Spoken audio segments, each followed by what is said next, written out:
مسلح افواج یا سول آرمڈ فورسز مشکوک شخص کو 3 ماہ تک حفاظتی حراست میں رکھ سکیں گی۔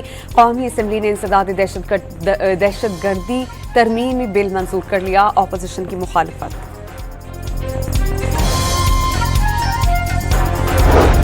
لاہور کے لیے شہباز سپیڈ اور کراچی کے لیے شہباز سلو۔ بلاول بھٹو نے وزیر اعظم سے کراچی میں ترقیاتی کاموں کی رفتار مزید بڑھانے کا مطالبہ کر دیا۔ نئی ہب کینال کا افتتاح۔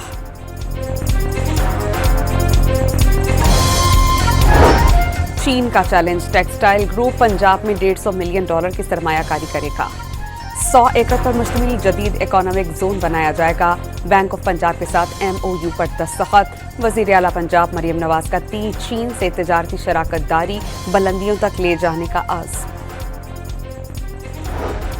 بین الاقوامی ریٹنگ ایجنسی موڈیز نے پاکستان کی ریٹنگ مستحکم قرار دے دی۔ پاکستان کی ریٹنگ 3 سال کی بلند ترین سطح پر پہنچ گئی۔ وزیر خزانہ کی قوم کو مبارکباد۔